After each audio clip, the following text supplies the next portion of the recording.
México ha entrado en una vorágine de cambio político, considerado por varios autores y estudiosos como de progresismo tardío, con respecto al periodo de los progresismos existentes en varios países de América del Sur. Las consecuencias de la lucha política en estos países ha conducido a severas crisis de distinto tipo, económico, social y política, que han arrastrado a estos países hacia la derecha y ultraderecha, como en Argentina y Brasil, y descomposiciones internas en otros como Bolivia, Nicaragua y Venezuela. Mientras esto sucede, México se desenvuelve en severas crisis internas que han obstaculizado la llegada de un gobierno similar a los latinoamericanos. No obstante, el arribo del progresismo se dio apenas en 2018 con la victoria del partido Morena y del líder carismático Andrés Manuel López Obrador. El programa de gobierno de AMLO se ha venido desdibujando entre alianzas contradictorias con la cúpula empresarial por un lado y por otro lado con organizaciones moderadas que lo sitúan pendularmente entre un nacionalismo discursivo y un mantenimiento de políticas veladas neoliberales. La protesta y la resistencia a los primeros efectos perniciosos contra las y los trabajadores ha venido creciendo a lo largo de todo el país en términos laborales, por libertades democráticas y luchas contra la desposesión y el deterioro ecológico.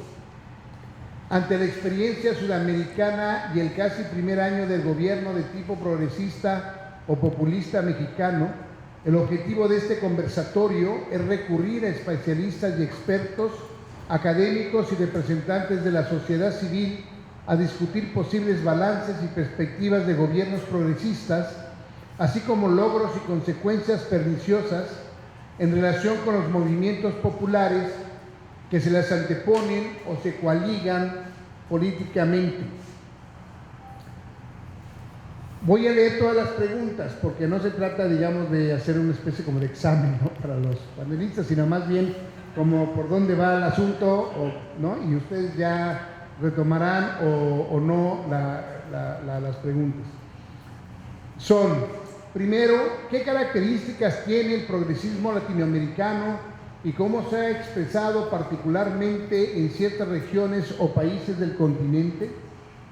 ¿Es posible distinguirla o asociarla con la propuesta de la tercera vía de la moderada socialdemocracia de los 80 y 90, representada entonces por Tony Blair, ministro de Gran Bretaña, el intelectual Anthony Giddens y la facción de izquierda del Partido Demócrata estadounidense? Una tercera vía que intentaba equilibrar políticas de redistribución con la apertura de los mercados internacionales. La tercera pregunta: ¿el liderazgo y la presencia de líderes carismáticos asocian el progresismo o el populismo a regímenes de corte cesarista o bonapartista? Cuarta pregunta: ¿qué tipo de alianzas políticas genera contradicciones en los regímenes progresistas existentes? Quinta pregunta: ¿es posible hablar de progresismo tardío para el caso mexicano en comparación con la experiencia de otros gobiernos latinoamericanos? En realidad sería, digamos, la pregunta central de esta sesión. Y además, ¿qué tipo de resistencias y movimientos sociales de tipo antisistémico o institucional surgen en los regímenes políticos progresistas y cuáles son sus posibles consecuencias? Estos son los objetivos y las preguntas de este seminario. Así que entonces iniciamos. Le daría yo la palabra a Carlos, por favor. Sí. ¿Podemos extender? Por favor. Voy a tomar tiempo para que podamos hacer. Muy buenas tardes. En primer lugar, quisiera recuperar algunos elementos de carácter conceptual que me permitirán ya las posteriores intervenciones ubicarlas en estos parámetros. Tiene que ver con qué entendemos por populismo de alta intensidad y con la perspectiva de Máximo Modonesi. Ambas fueron señaladas por Franklin Ramírez hace un momento, aludiendo a la noción gramsciana de revolución pasiva. La primera de ellas populismo de alta intensidad es propuesta por Maristela Svampa, recuperando a Viguera, parte de un ejercicio de redefinición positiva del populismo como un ejercicio de definición de dos campos antagónicos, que es constitutiva de la conformación popular propia prácticamente de todo ejercicio político, según Ernesto Laclau. También recupera a Benjamín Arditi, politólogo paraguayo, quien señala que el populismo puede presentarse en contextos democráticos o no democráticos, puede ser de izquierda o puede ser de derecha.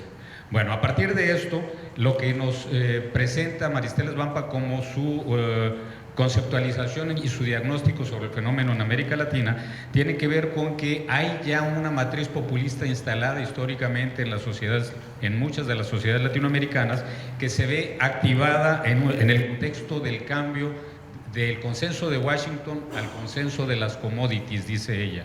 Esto es, en el mercado internacional las materias primas adquieren un alto precio, lo cual hace a los gobiernos voltear a supuestas ventajas comparativas que poseen, y en esta medida se avanza en una dinámica de reprimarización de sus economías, lo cual les conduce en última instancia a la ampliación de las fronteras extractivistas. Esto en una lógica productivista y bajo un discurso neodesarrollista. ¿Qué implica esto? Producción a gran escala, orientada a la exportación, ocupación intensiva del territorio, acaparamiento de tierras, impactos ambientales y sociales cada vez mayores, actores corporativos transnacionales y democracia de baja intensidad. ¿Qué supone propiamente el populismo de alta intensidad? Entender al Estado como constructor de la nación a partir de un ejercicio permanente de antagonización entre dos campos irreductibles y teniendo como árbitro en el proceso la figura central de líder o lideresa carismática.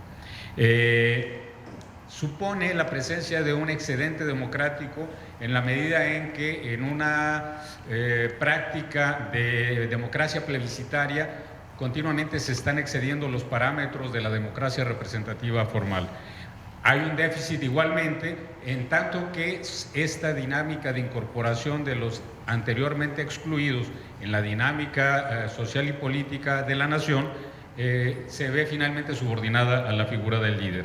Para el caso concreto de los países sudamericanos, se da la presencia simultánea y contradictoria entre crítica al neoliberalismo y pacto con el gran capital, democratización y subordinación al líder, la incorporación de nuevos derechos y reducción para el espacio, para el pluralismo político con la amenaza que supone a ciertas libertades políticas. Todo esto bajo un discurso de inclusión social y lenguaje nacionalista y de integracionismo regional. Me brinco a Modonesi. Para Maristela Svampa el ciclo se cerró. Para Modonesi dice el ciclo está abierto. Lo que se clausuró fue la fase hegemónica progresista del progresismo. Recupera para esto la noción de revolución pasiva, que supone al mismo tiempo un proceso y un proyecto de transformaciones estructurales que son limitadas, incorporación de demandas provenientes de lo social, pero garantizando que quede intacto el núcleo del capital económico. Son impulsadas desde el Estado, tienen una orientación subalternizante, esto es, desmovilizadora, cooptadora. Se expresan a través de dos formas. Aquí ya adelanto también lo que tiene que ver con el cesarismo. La primera de ellas es el transformismo, esto es la decapitación de los contingentes políticos de los grupos subalternos y la absorción molecular, dice Gramsci, paulatina, hacia el bloque dominante de estas dirigencias, lo que supone el abandono o la traición de los grupos a los que se supone representaban. Y el segundo dispositivo es el del cesarismo. El cesarismo emerge cuando está la presencia de un empate catastrófico. Esto es, no hay el predominio claro de ninguno de los sectores o bloques sociopolíticos operantes en una sociedad, y ante ese empate emerge la necesidad de una figura que haga las veces de árbitro, y en este caso es el líder carismático el que lleva a cabo esa tarea, en la misma lógica del progresismo, es decir, con una pretensión subalternizante y para impedir que se toque el centro de los intereses capitalistas. Algo muy importante que vale la pena destacar es que Modonesi, siguiendo a Gramsci, reconoce una fase progresiva y una fase regresiva. De hecho, habla de una dialéctica permanente entre estas dos tendencias. La fase progresiva permite, entre otras cosas, los continuos triunfos electorales, los procesos de constitucionalismo transformacional a los que ya aludía Franklin hace rato.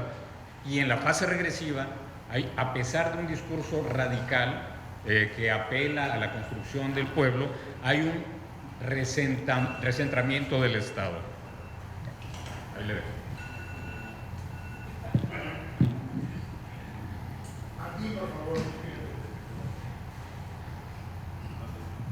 Bueno,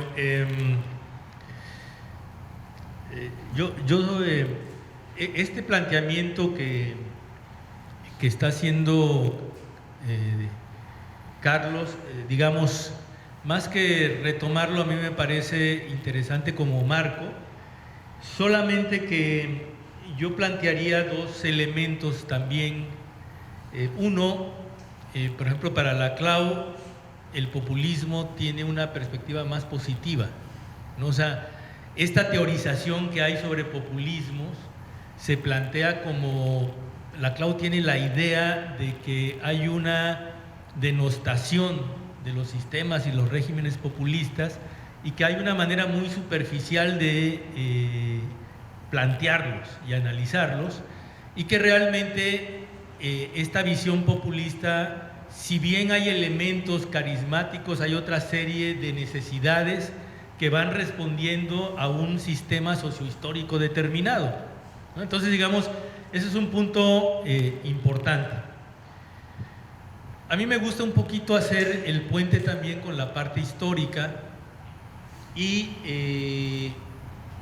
hay un texto que habla sobre populismos y nacionalismos de Alan Knight, sobre México, y lo que plantea es que él sí tiene una visión más tradicional sobre lo que son el populismo, y lo vincula muy fuerte con lo que es el nacionalismo y las figuras carismáticas. Y a mí me llama la atención porque, aunque tiene una trayectoria muy interesante Alan Knight, un trabajo histórico muy importante, me parece que en cierto sentido, desde esta perspectiva, por ejemplo, que plantea la Clau, se queda corto Alan Knight, ¿no? Hay una parte que sí me parece a mí que tenemos que rescatar, que tiene que ver la idea del nacionalismo y los populismos, pero tenemos históricamente distintos tipos y características de nacionalismo, ¿no? No son los mismos los nacionalismos de los años 30, 40, 50, que ya hubo una bibliografía extensa latinoamericana que trataron el tema, Ditela, ¿no? Varios en México, sobre el cardenismo, Adolfo Gili, etcétera. Pero lo que a mí sí me parece muy importante es que cuando pensamos en la idea del nacionalismo, ¿qué características de nacionalismo tenemos ahora en la actualidad? O sea, ese es un punto que a mí me parece fundamental. De hecho, ahorita en la conferencia que dio Franklin, un poco no lo desarrolló, pero lo que él veía era esta idea de pensar los nacionalismos de otra manera diferente al de los años 30, 40 y 50, ¿no? Entonces, esa es una de las cuestiones que a mí me interesa ubicar, porque, digamos, Maristela Svampa tiene como muy claro las características contemporáneas de Latinoamérica, ¿no? Sobre todo pensando en los años 80, 90, y piensa de una u otra manera que no se detiene mucho, o no recuerdo que se detenga mucho Maristela tanto en caracterizar el populismo como tal, tiene referencias importantes, sino que lo que le preocupa mucho es caracterizar el nuevo ciclo político y económico de América Latina, ¿no? Y hay una separación de una, aunque trae experiencias y herencias históricas de los años 40 y 50, por ejemplo, del peronismo de México, y cómo se está viendo también algunos aspectos de Brasil, me parece que hay una ruptura ahí más, es un poco mi lectura a ese respecto. Pero bueno, con esta parte lo que yo quiero plantear es lo siguiente: como que a veces en toda la parte de los gobiernos progresistas, lo que nosotros metemos como a todo el ciclo de los países como en una sola dinámica. Por ejemplo, se hablaba de los gobiernos progresistas de 1997 al 2016 y se planteaba qué pasaba con Venezuela, qué pasaba con Brasil, qué pasaba con Ecuador, qué pasaba con Chile, Bolivia, Paraguay y Nicaragua. Y el referente para analizar a estos gobiernos progresistas, en dónde se quedaban, era más bien la idea de si tenían referentes fundamentales a la izquierda socialista o comunista. Y entonces los gobiernos progresistas no se articulaban de una u otra manera, aunque había herencias de ese tipo de la izquierda, en las caracterizaciones no se articulaban como gobiernos de izquierda socialista, ¿no? Sino se articulaban fundamentalmente como gobiernos progresistas donde el nacionalismo era el punto articulador. Y eso tiene que ver un poco porque lo voy a traer después con el caso de México. Pero lo que estamos viendo básicamente es que todos estos gobiernos progresistas hay una diferenciación clara de que llegan al poder fundamentalmente por la vía electoral. No hay esta idea histórica, ¿no?, de llegar por la vía violenta, por la toma de las armas. Esa es una. La otra de estas características de los gobiernos progresistas son básicamente que se plantean, hacen una diferencia con los gobiernos neoliberales, ¿sí? Y plantean una diferencia, una ruptura en ese sentido, pero no están hablando de ruptura con el sistema capitalista, están hablando de ruptura con una de las variantes del sistema capitalista, el neoliberalismo. Ahí lo dejaría. Bueno, yo diría nada más que continuar, puedes continuar, digamos, un poco con lo que venías planteando a partir de incorporar esta noción de revolución pasiva. Entonces, de alguna forma, digamos, una también de las características es que son gobiernos que han sido impulsados y colocados por una enorme organización popular. Y en el caso mexicano, Morena, digamos, significó esa enorme fuerza popular por un lado que se fue expandiendo a partir de una política de alianzas exitosa, podríamos decir, en el caso de las elecciones de 2018. Entonces, al parecer, toda esta movilización popular se ha... No sé si esto tenga que ver precisamente con esta noción de revolución pasiva. Y en el caso, esta cuestión del nacionalismo me parece efectivamente muy importante. Dentro de esta idea de los progresismos hay también una especie de tipología de los progresismos, por ejemplo, más populistas en el caso de Brasil y Argentina, más radicales en el caso de Venezuela, más pluriétnicos en el caso de Bolivia y Ecuador, ¿no? Digamos que se van planteando así. Y en el caso de México, por ejemplo, hay algunas corrientes que plantean, aunque ese nacionalismo está muy desdibujado todavía en el caso de López Obrador, y que no podemos dejar de plantear que es un gobierno neoliberal, que aún es un gobierno. ¿Qué piensas? Bueno, retomando la línea sugerida por Sergio, es importante rescatar que la contradicción fundamental que estaría entrañada en la dinámica de los gobiernos progresistas creo que estaría anclado en la fórmula que expresó Franklin hace rato. luchar contra el extractivismo con extractivismo. Es decir, el patrón económico en el que se desarrollan los gobiernos progresistas parten de contextos de pobreza, de contextos de exclusión, de contextos de destrucción muchas veces de tejido social, de crisis política, institucional, etcétera, y de lo que se trata es de ir abriendo las compuertas para la incorporación activa de distintos sectores de la sociedad y avanzar un proceso de subjetivación política que los convierta en ciudadanos de alta intensidad. Sin embargo, para hacerlo requiere recursos, y la apuesta que se ha hecho por las circunstancias históricas actuales tiene que ver con aprovechar las fuentes económicas de las que le provee la dinámica extractivista. En ese sentido, en la medida en que ha encontrado un contexto internacional propicio, favorable para obtener de ahí una mayor renta y por lo tanto mantener excedentes con los cuales financiar los distintos proyectos que pretende impulsar. Esa situación inevitablemente provoca la contradicción de ampliarse esta frontera extractivista y chocar con el proceso de ampliación de la frontera de los derechos sociales, económicos, políticos, culturales, de los derechos humanos.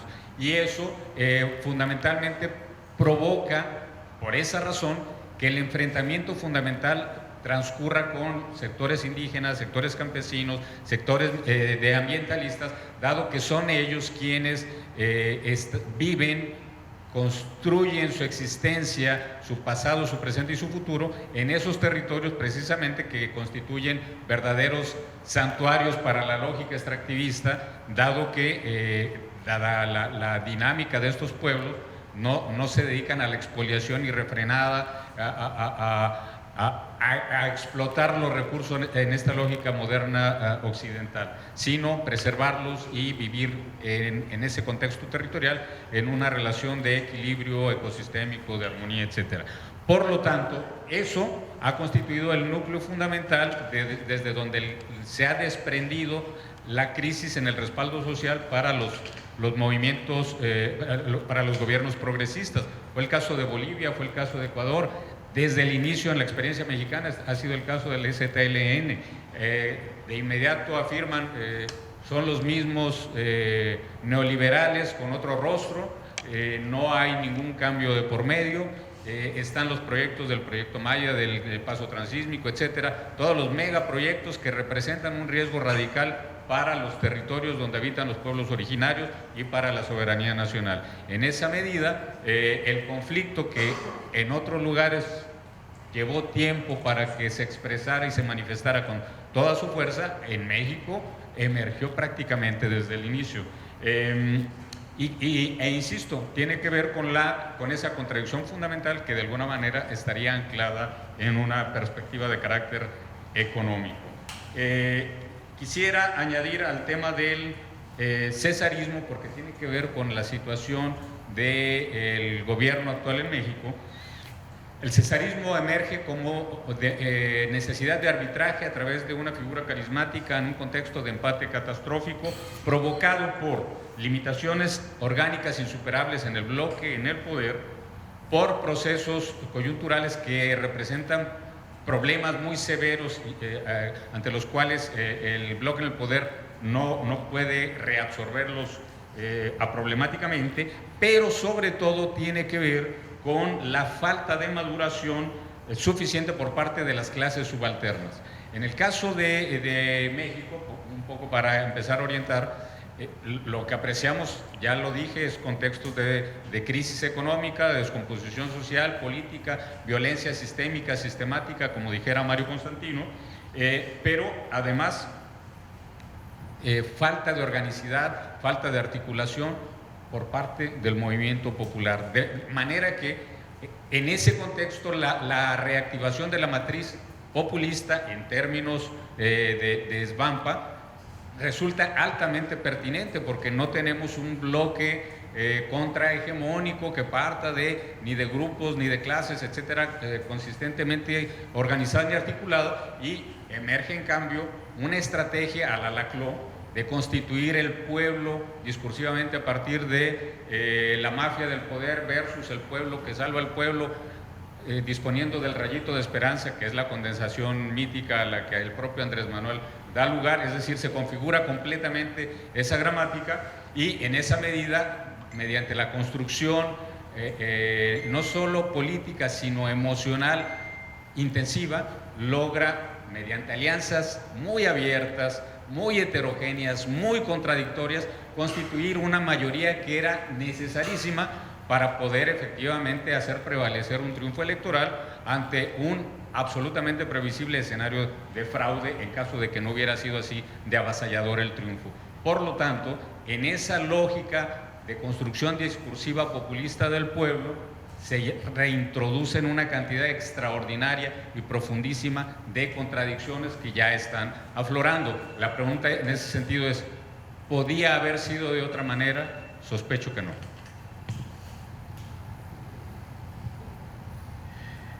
Muy bien. Dos elementos para continuar precisando. Digamos, en general el ciclo de los gobiernos progresistas tenían las características generales de extensión de los derechos sociales como una de las demandas de los planteamientos fundamentales y una política redistributiva, que es una característica que estamos viendo también ahora con México, ¿no?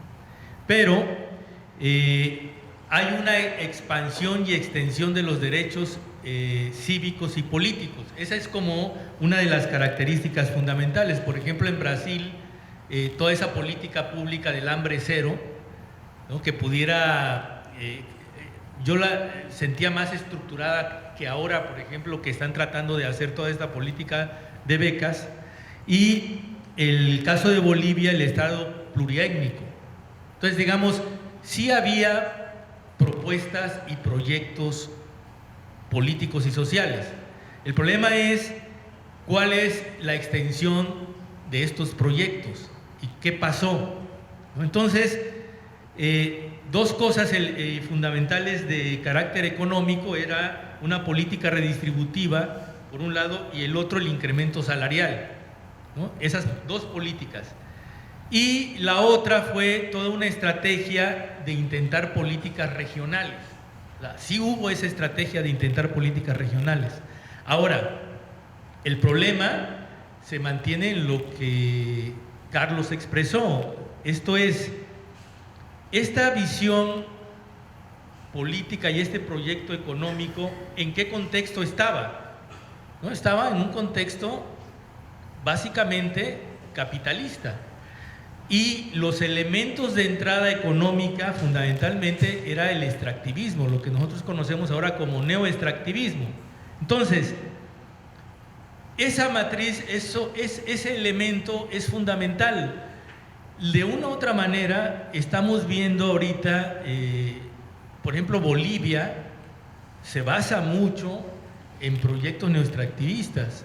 Brasil nunca paró los proyectos de explotación petrolera, de hidroeléctricas, etcétera, ¿no? Si tenemos, por ejemplo, si pensamos en México, ahorita una de las primeras medidas es revitalizar de nuevo petróleos mexicanos. Entonces, yo creo que el asunto es salirse de esa matriz neoextractivista. No me parece que sea... es uno de los elementos principales a debate y de cuestionamiento. Ahora, el asunto es, puede haber después de estas experiencias regionales en el cono sur, ¿no? Puede haber una experiencia distinta como modelo económico, ¿no? Cuando se planteaba, por ejemplo, la experiencia básicamente directa socialista, era plantear un cambio no solamente de régimen, sino un cambio económico. El asunto ¿es posible esa dinámica? ¿Cómo? Entonces, cuando se plantean los gobiernos progresistas, me parece que el esquema que en lo que quedan siempre es en una política redistributiva, ¿sí? En una extensión de los derechos y en una regulación del capital, ¿no? Ahí es donde se mueven estos gobiernos progresistas. O sea, el asunto es... la dinámica puede ser diferente, ¿no? Entonces, bueno, eso sería por un lado. por otra parte, con respecto a México y planteando un antecedente, hace varios años ya hice un trabajo de investigación precisamente en la zona de Tabasco para entender cómo se estaba estructurando de una u otra manera la política López Obradorista. Estoy hablando de hace 20 años, ¿no? Entonces, desde esa etapa, el planteamiento que hacía López, que se hacía en relación a López Obrador era que configuraba una especie de personalidad fuerte, ¿no? Que tenía que ver más históricamente con los sistemas políticos que se habían construido en ciertas regiones de México en los años 20, ¿no? Entonces tenía que ver con jalar la historia de los hombres fuertes, ¿no? De las articulaciones, pero estamos hablando de otra época. Entonces, cuando López Obrador comienza a tener una ascendencia muy fuerte en Tabasco, que tenía que ver, que había estado de disidente del PRI, etcétera, la articulación fundamental eran los nacionalismos más regionales. Y las características de la personalidad, la interpretación, no eran las de un líder fundamentalmente que se le caracterizara como un líder autoritario, ¿no? Sino se le caracterizaba como que una figura que podía cohesionar una visión de carácter regional tipo nacionalista para echar adelante y democratizar el sistema político estatal. O sea, estoy hablando de lo estatal, ¿no? Entonces el debate es cómo una figura que es en esa etapa estatal, cómo se articula fundamentalmente en una matriz nacional, ¿no? ¿Y qué está pasando en ese contexto? Entonces yo simplemente adelanto una cuestión para México. O sea, el contexto es el contexto donde el nacionalismo articula mucho de las demandas de la izquierda en crisis en los años 90 en México, es precisamente el nacionalismo, y ya no es la visión fundamentalmente marxista o socialista o comunista. Entonces ahí dejaría dos elementos. Explicado bastante bien los ciertos elementos teóricos que identifican el progresismo, el transformismo, el socialismo, pero ¿cómo podemos, digamos, aplicar este modelo histórico también armado que planteas al caso específico de México, ahora con López Obrador? Yo creo que hay bastantes, bueno, entiendo que es continuidad, pues, pero y en el caso mexicano había bastantes desajustes o diferencias empíricas con respecto a este modelo. ¿Cuáles crees que serían un poco en términos de explicar, pensar qué es la cuarta transformación, qué significa la cuarta transformación como proyecto efectivamente populista de López Obrador, ¿no? En el caso de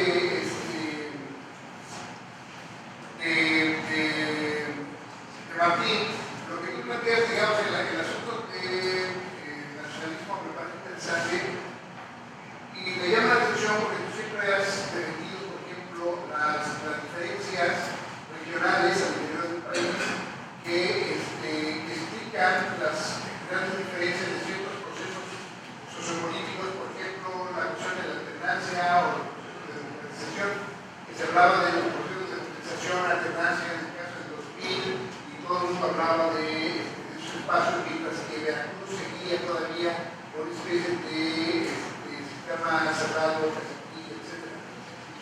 Pero ahora, al parecer, te planteas que el nacionalismo llega y está como que permeando prácticamente todo el país, independientemente de las diferencias regionales. ¿Cómo ves tú realmente esto en términos de la cuarta transformación y sus implicaciones, por ejemplo, para el caso de Veracruz? O sea, como un ejemplo nada más de esas diferencias regionales al interior. ¿Cómo podríamos explicar si es que hay diferencias regionales o realmente hay diferencias como el turismo estructural?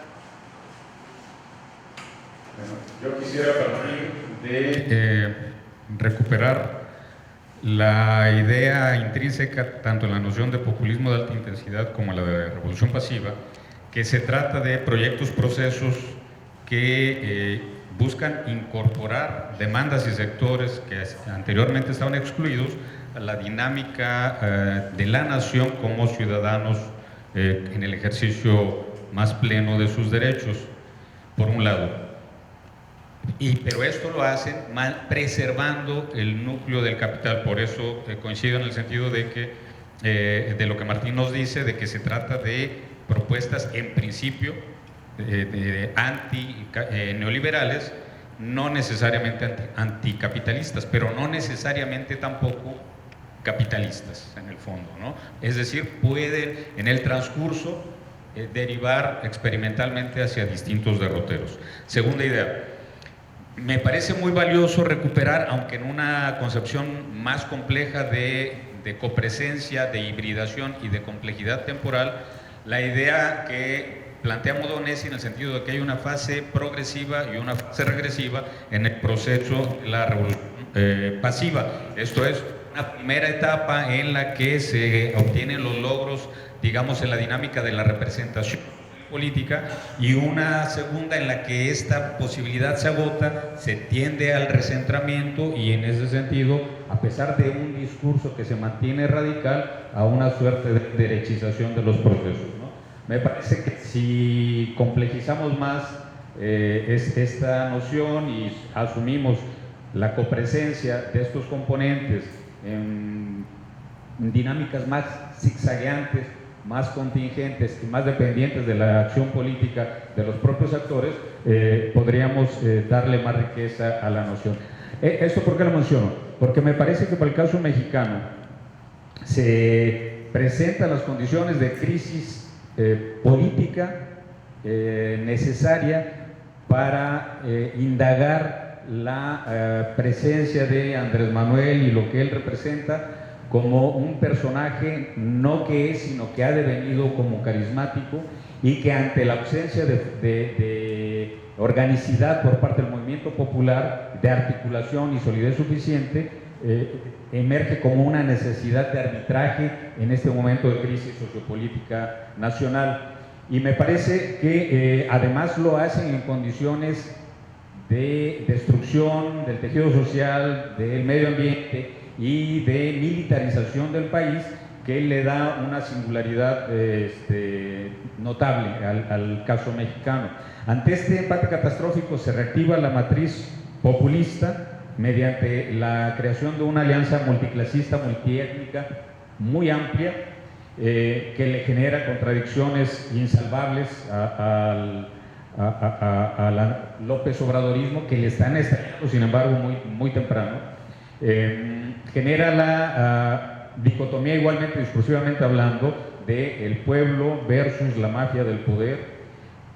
Emerge la centralidad de Andrés Manuel como un personaje persistente, honesto, que le habla al pueblo en su lenguaje, que es mesurado y que condensa la esperanza, que está impulsando transformaciones sociopolíticas a partir de la idea básica de la separación entre la política y la economía, y que ya presenta esta conjugación de rasgos democráticos y no democráticos de Maristela Svampa en sus prácticas plebiscitarias, hay que decirlo, muy a modo, haciendo consultas a mano alzada para evaluar la pertinencia de una serie de proyectos sin la presencia ahí de los diputados, por ejemplo, ¿no? Pero también es cierto que está representando una excedencia democrática, la medida en que es una puerta que abre y vuelve a reclamo social ante los fenómenos de exclusión política que anteriormente prevalecían. Todo esto también teniendo como núcleo neurálgico la apuesta por proyectos de carácter extractivista con base de sustentación económica para el resto de de los proyectos, aparte, por supuesto, de la disciplina fiscal de la que está haciendo gala, incluso reventando las condiciones de universidades públicas, como es el caso de la Autónoma de Nayarit.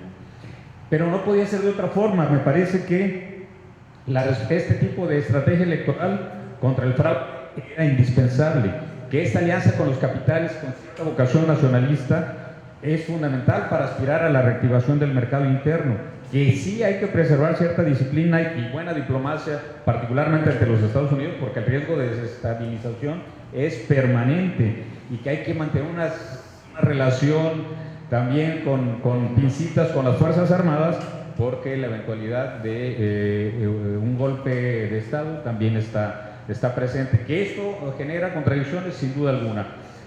Morena no es ni partido ni movimiento, a pesar de que dice ser ambas cosas. Está presa de una especie de bandolerismo político. Todo el mundo se va sobre las candidaturas y los cargos, y ahí están presentes gente del PRI, del PAN, del PRD, de todo, de chile, de dulce y de manteca. Podríamos incluso preguntarnos, ¿no corre incluso el riesgo de constituirse una especie de PNR, que era el partido del régimen en el inicio del siglo XX, para garantizar, digamos, esta unidad?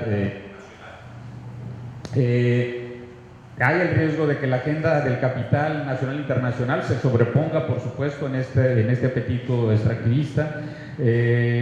La ubicación geográfica, el cambio de contexto histórico, donde los progresismos de Sudamérica han entrado en una fase de reflujo, también constituye límites que se incrementan a las propias contradicciones de la dinámica progresista, y mitiga en buena medida los alcances posibles, realmente posibles, para pensar los cambios económicos y políticos frente o versus a los riesgos de desestabilización.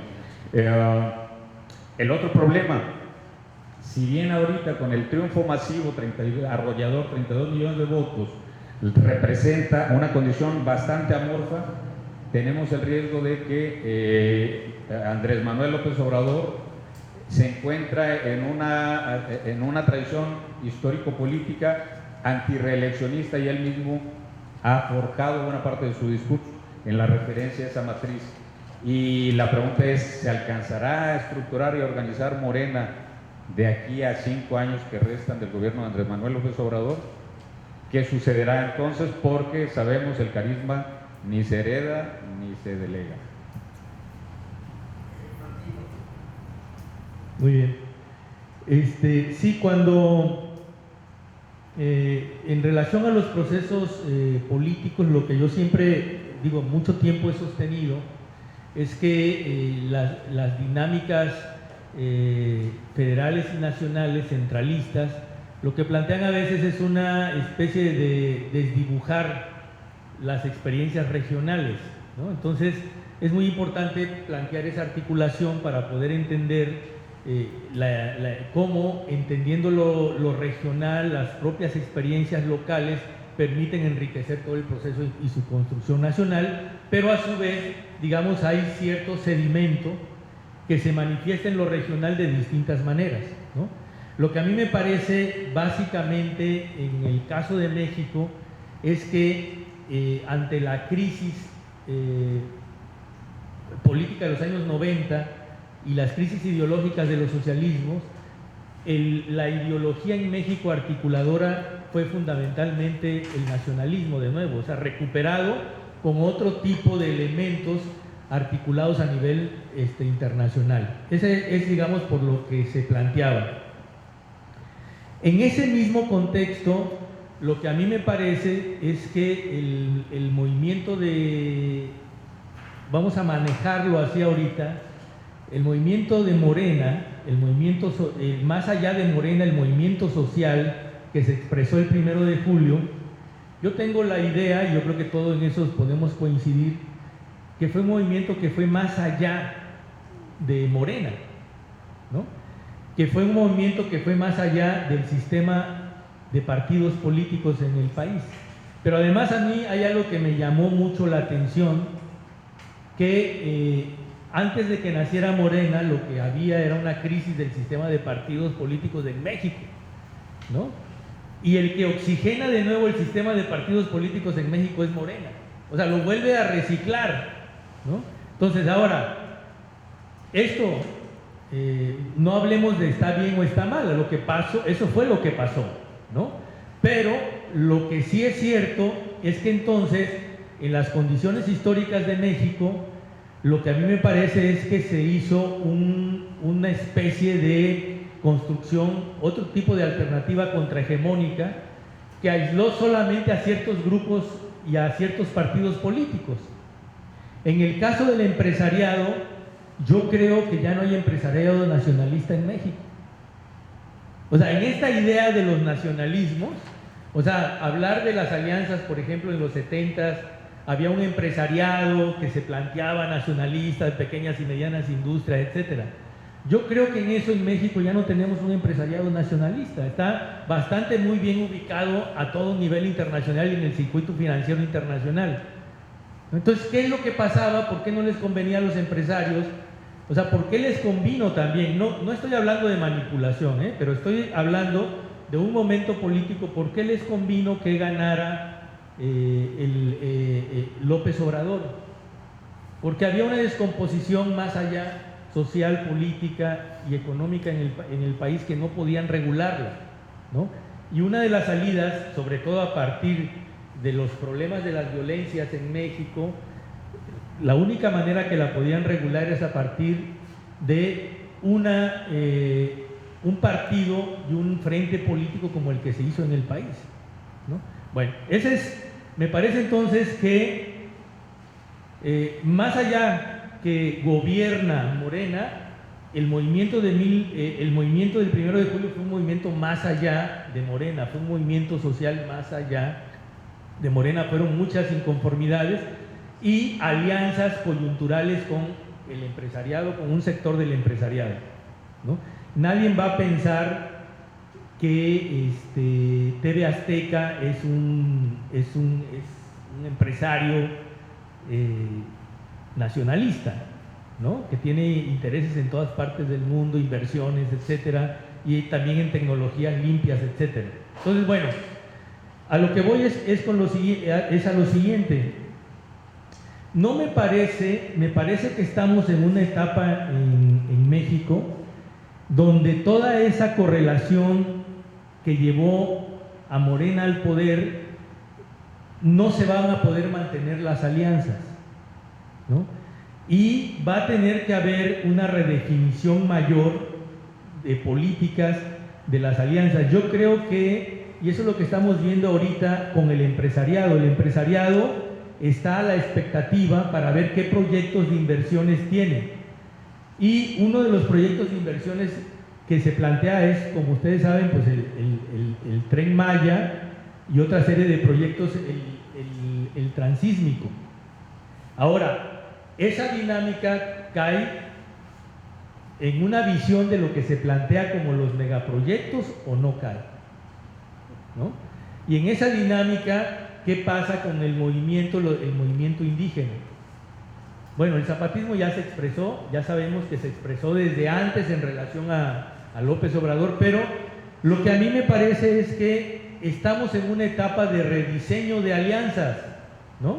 En México, y que entonces la cuarta transformación, lo que se plantea como cuarta transformación, lo podemos entender ideológicamente. Es necesario que un gobierno tenga una proyección, una perspectiva, pero el proceso de la cuarta transformación me parece a mí muy, muy complicado.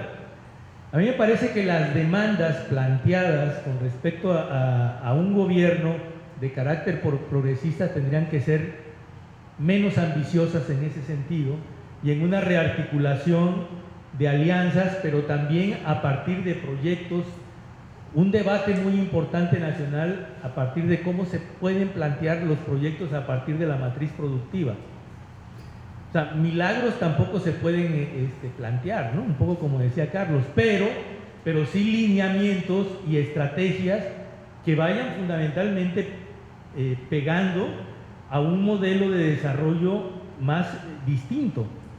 Entonces, digamos, esto es lo que yo ahorita apuntaría en ese sentido. Bueno, gracias, amigos, un espacio para que puedan participar los asistentes y vamos a abrir ahí espacios de preguntas. Yo les pediría muy concretas para que no nos vayamos a tomar el tiempo de nuestros ponentes y podamos continuar. ¿Alguien? ¿Pregunta? Sí. Pues entre pregunta y comentario, ¿no? Bueno, a mí me parece en primer lugar que el concepto de progresismo tardío es equivocado. Yo creo que en una democracia electoral como la que tenemos, pues las fuerzas políticas llegan tarde o temprano al poder y al final, pues afortunadamente llegaron al poder ese tipo de fuerzas, pero tarde no lo creo, dependía del momento, de la construcción de una base social, etcétera, ¿no? De todo esto que plantean que sucede con el triunfo de López Obrador, ¿no? También el de la revolución pasiva a mí me parece que le queda grande, que es un concepto grande para lo que han logrado los gobiernos progresistas, ¿no? Revolución es lo que hizo Cuba, por ejemplo, lo que sucedió en Cuba, ¿no? Revolución es otra cosa. Yo entiendo pues que el concepto que se maneja es el de Gramsci y tiene cierta connotación de acuerdo con la perspectiva gramsciana, pero a mí me da la impresión de que es demasiado hablar de que hay una revolución pasiva. Con todas las carencias e insuficiencias que ustedes mismos han planteado, yo creo que es bastante limitado o que no puede servir para explicar la realidad, ¿no? Y yo creo que también a mí me da la impresión de que hay que reconocer los nuevos referentes que han surgido precisamente a partir de estas experiencias, que es el socialismo del siglo XXI, la política del vivir bien, la revolución ciudadana, y también recordar a Cuba, ¿no? Me extraña que no tengamos presente a Cuba, porque de todas maneras sigue ahí, a pesar de todas las complicaciones y de vivir un proceso también de transformación importante en los últimos años. Creo que eso deberíamos exigirle a Andrés Manuel López Obrador también, un proyecto alternativo, consistente, original, que no sea el nacionalismo o estas posturas muy personales del presidente que en realidad no llegan a construir un proyecto de largo plazo, ¿no? Hablar del populismo como una necesidad social sí me parece que también es excesivo, porque estaríamos justificando precisamente, por un lado, los liderazgos personalistas que generalmente llegan a ser autoritarios o son autoritarios, y no se parte de que más bien una forma diferente del ejercicio del poder y de la organización comunitaria tendría que ser democrática, con la participación de todos, no nada más de un sujeto que se presume como especial y al que se le puede justificar de todo. Yo creo que no. A mí me parece que pues, sí, bueno, si quieren hasta ahí. Gracias. ¿Hay alguna pregunta más? ¿Un comentario?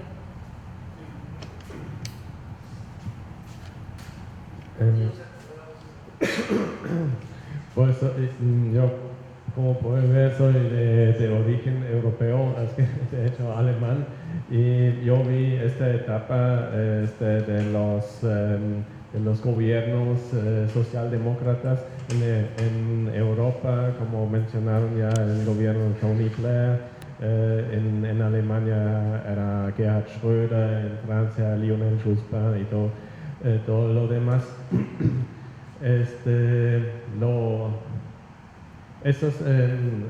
Creo que después una larga etapa de los conservadurismos eran como esperados, ¿no? Lo comparo un poco como la esperanza que aquí había en México, y lo que pasó fue que cayeron exactamente en la alta coyuntura neoliberal. O esta etapa, no, neoliberalismo para mí no es algo ajeno, es como una expresión capitalista, una etapa, y entonces lo que pasó con las socialdemocracias democracias en Europa es que casi ya no existen. Es que ¿por qué? Porque vendieron su proyecto político, su único proyecto político que les da una justificación de ser, y es el estado de bienestar.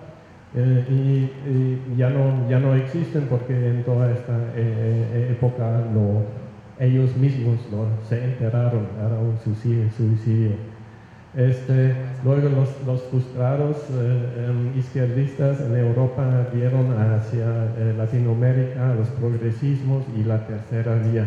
Es que, ay, qué bonito, ¿no? Es que así se puede, ¿no? Y finalmente se ha frustrado también porque finalmente estructuralmente no ha cambiado mucho, aunque había serios intentos, pero como planteó ya Franklin, es como ya había contradicciones intraconstitucionales.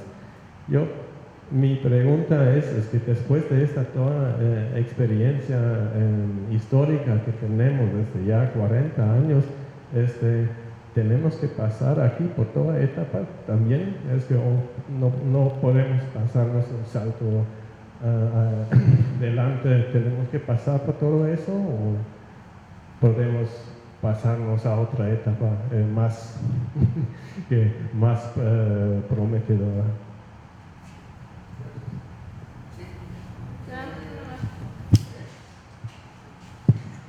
Hola, ¿qué tal? Buenas tardes.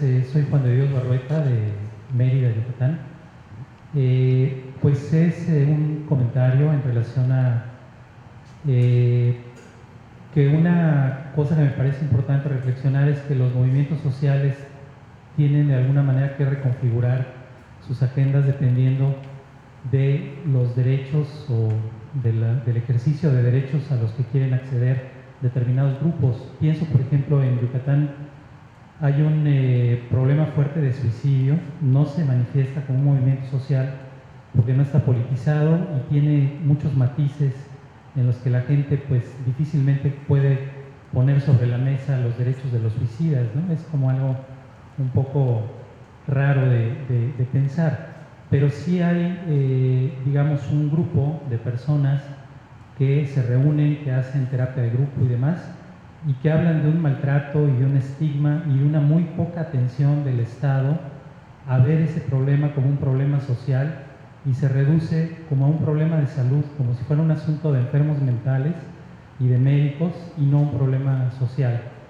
Entonces, pues digamos, Yucatán tiene índices muy altos de suicidio, en contraste con una imagen que pretende dar el gobierno local de que ahí todo es felicidad y paz social y que es la mejor región para vivir, pero paradójicamente tiene niveles muy altos de suicidio. Entonces, la atención a ese tipo de problemas implica también cierto tipo de movilización social que es muy discreta o muy invisible, y que, pues, por nuestra parte, el grupo de teatro que trabajamos este tema ya en Yucatán, hemos tratado de visibilizar a través de documentales, obras de teatro y algunas estrategias relacionadas con el arte para, pues, decir esto existe y también tiene que ver con los movimientos sociales.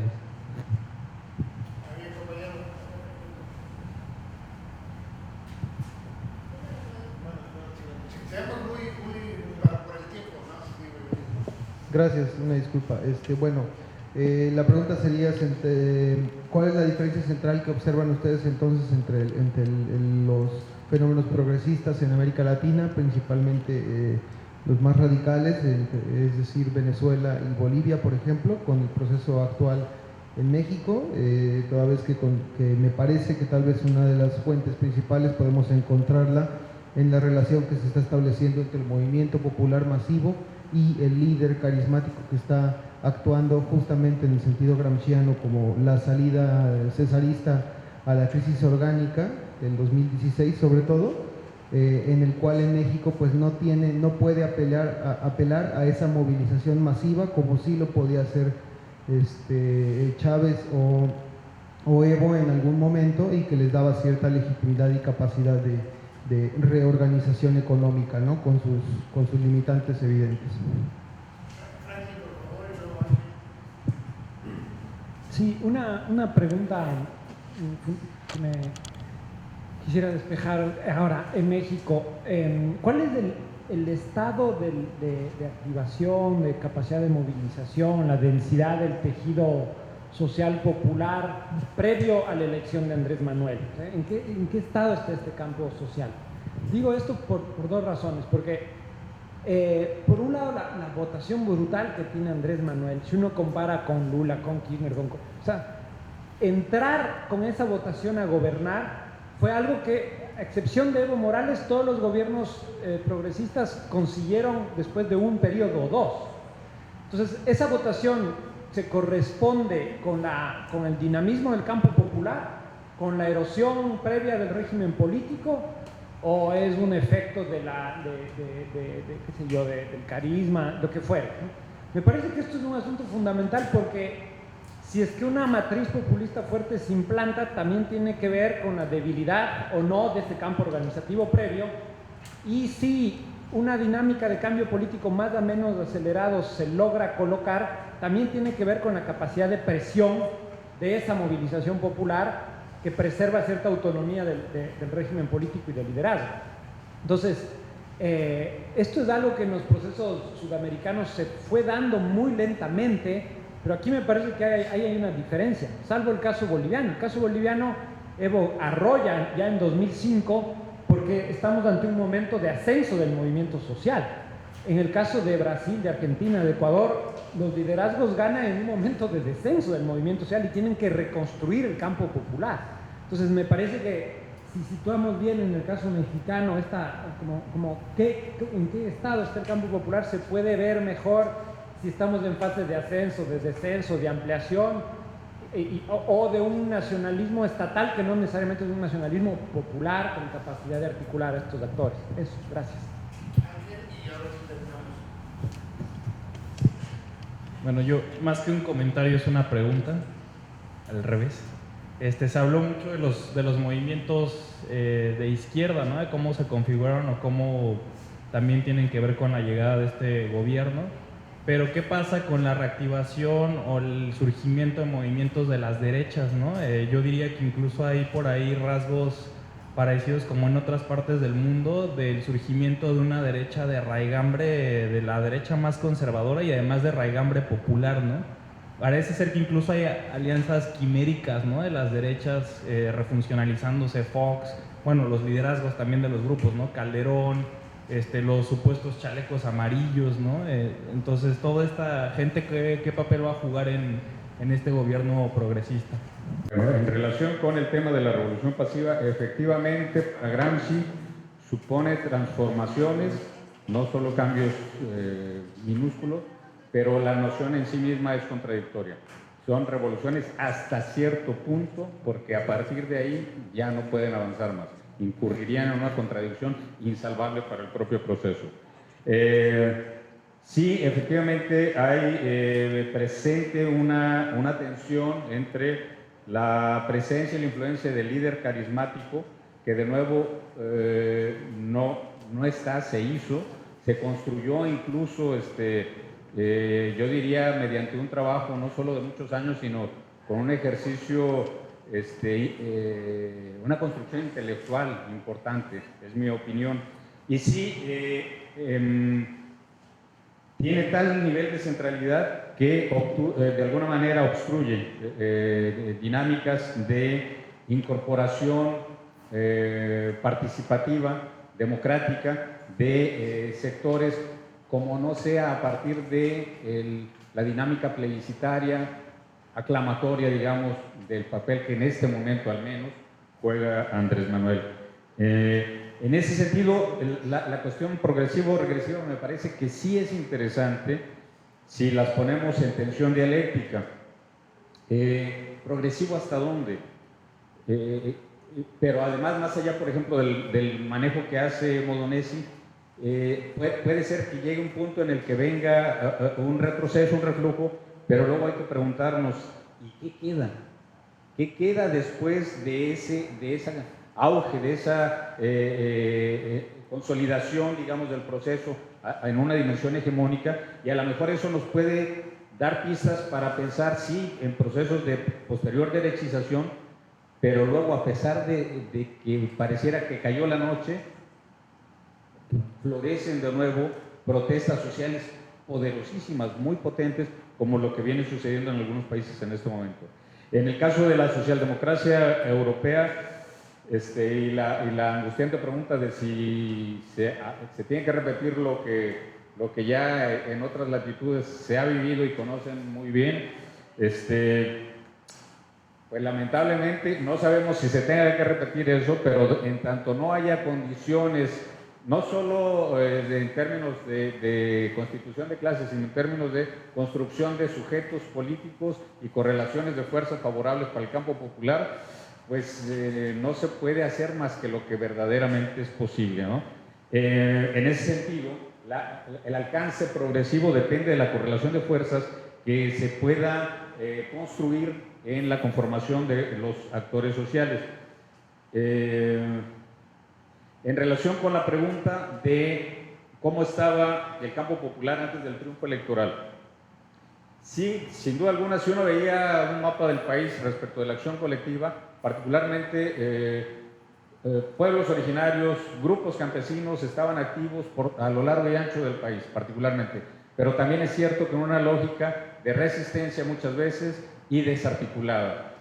Muchas otras veces con procesos de construcción autonómica en sus propios territorios, pero de nueva cuenta, en mi opinión al menos, no lograban conformar procesos aglutinadores, procesos articuladores que les constituyeran como un sujeto político de escalas y envergaduras mayores. Hay que señalar también que el propio Andrés Manuel corrió su discurso hacia el centro. En las ocasiones anteriores era un discurso muy radical y apelaba a un núcleo duro del electorado, el núcleo leal a la postura de Andrés Manuel y de su corriente política. Pero necesariamente tuvo que recentrar el proceso y eso fue lo que le permitió ampliar sus alianzas con sectores de lo más disímbolos. Los movimientos de las derechas, sí creo que efectivamente hay cierta latencia en ese proceso de derechización que además está aguardando a que las expectativas populares masivas, que son muchas veces desmesuradas y activadas desde la dimensión emocional, se vean no realizadas y den paso a la frustración. Y en ese sentido, no sería un escenario extraño. El tema es, de nuevo, según la teoría de los partidos políticos, lo más aconsejable sería ir construyendo desde lo local y gradualmente una base de respaldo electoral que permita llegar a tener el control del gobierno, ¿no? Acá, naciendo, en muy pocos años, ya tenían un voto masivo y ya tenían en sus manos el poder a nivel federal, pero sin partido, pero sin estructura. Y de nueva cuenta, en mi opinión, sí con movimientos, sí con resistencias, pero en condiciones de reflujo, además muy explicable por el proceso de violentamiento y de militarización a que el lugar se vio sometido.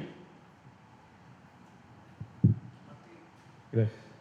Bueno, el debate en relación a los progresismos tardíos, sí me parece a mí, digamos, si lo tomamos referencialmente en relación a lo que se calificó como progresismos, ¿no? Es un elemento de comparación, pero efectivamente me parece que de una u otra manera estamos como siendo un poco mecánicos en la definición y en la calificación. Es una ayuda, digamos, referencial, porque tiene que ver con la acumulación, ¿no?, de fuerzas políticas y de fuerzas sociales del país.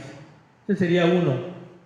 Lo otro, efectivamente, aunque políticamente en el gobierno de Andrés Manuel López Obrador se habló de que ya se abolió el neoliberalismo, digamos, se entiende como una demanda política de decir nos estamos diferenciando, ¿no? Pero yo creo estamos todavía en un sistema económico, ¿no?, capitalista, todavía con variantes todavía neoliberales, que vamos a ver cómo las va a afrontar efectivamente este gobierno, pero porque es claro que es un planteamiento de mediano y largo plazo, ¿no? Aunque de manera inmediata se entiende el posicionamiento político. Eso es lo segundo.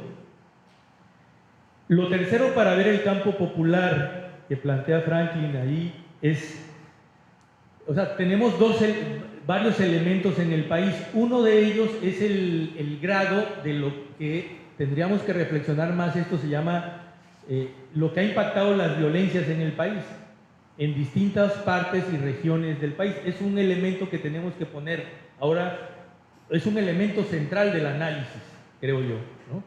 Pero segundo, creo que es un componente con dos elementos. Por un lado, en el campo popular, lo que yo veo, y lo comentaré el día de mañana sobre Veracruz, es una serie de construcciones, de resistencias y de participación distintas a lo que nosotros estamos acostumbrados a ver como de grandes movimientos populares y centrales, ¿no? Son redes de resistencia, son colectivos de resistencia, son participaciones de grupos, participaciones por sectores, participaciones por sectores en megaproyectos, etc. Entonces me parece a mí que tenemos que entender esto y de no pensar forzosamente que hay un gran movimiento central, ¿no?, que está llevando al país a otro cambio. Yo creo que son una acumulación de fuerzas de distintos tipos de participaciones, resistencias, colectivos, redes que impactan en el país de una manera impresionante. Eso es una.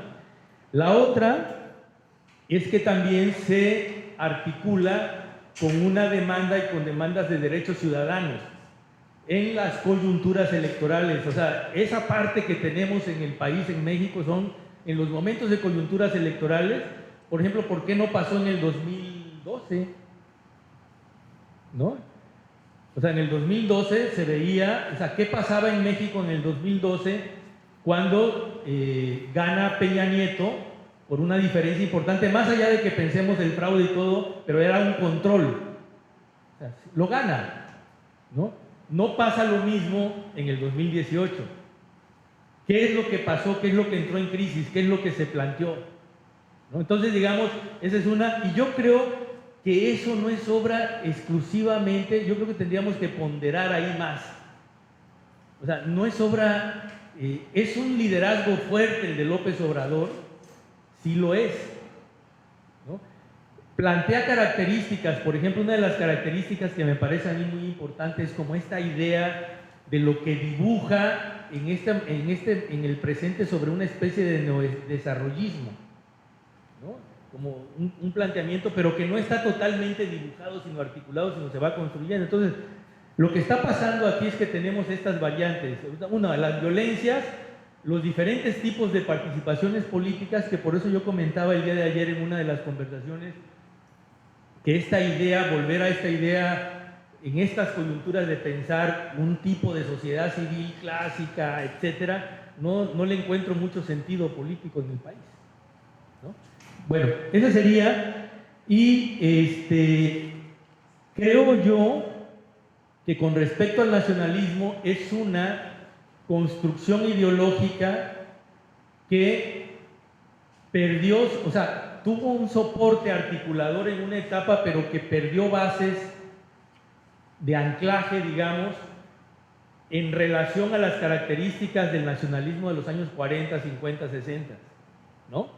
O sea, se están reconstruyendo otro tipo de idea de nacionalismos, etcétera. Por esa parte, había que revisar bien esto porque es muy importante. Y la otra parte que yo veo de las que hablaban de las derechas, sí hay una reconfiguración distinta en el país. No tenemos, estamos viendo la visibilización, no es que no lo hubiera, ¿no? Pero estamos viendo la visibilización de derechas como muy articuladas. Por ejemplo, lo que pasaba, no veíamos ese tipo de derecha tan, no sé cómo llamarlo, tan clara, ¿no? Más neofascista, que se perfila en el país. Veíamos otro tipo de derecha que se camufleaba de una u otra manera en las propias características del sistema del Partido Revolucionario Institucional en ciertos periodos. Entonces, bueno, sí hay espacios que tenemos que revisar, pero yo, sinceramente, aunque estoy viendo que esta figura de López Obrador es fuerte, ahorita no creo que soporte realmente el análisis en términos de exclusivamente en su figura. Hay una serie, un conjunto de aspectos que tenemos que articular y la figura, digamos, tampoco me parece a mí, yo no sé si aquí me equivoco, y tiene que ver un poco por el conocimiento de la trayectoria desde lo regional, de la trayectoria de López Obrador, ¿no? No lo veo como exclusivamente líder carismático desarticulado, ¿no? Sino más bien es una construcción territorial sociohistórica de ciertos momentos que están dando respuesta en este momento a este bloque, ¿no? Hasta ahí lo dejo. Gracias, Carlos Rea, de la Universidad Autónoma de Nayarit, a Martín Aguilar, de la Universidad de Veracruzana. Muchas gracias por su presencia. Los invitamos el día de mañana a las 4:30 a la segunda sesión de este conversatorio. Están invitados para que también entren al debate y todas ustedes también a partir de mañana. Muchas gracias.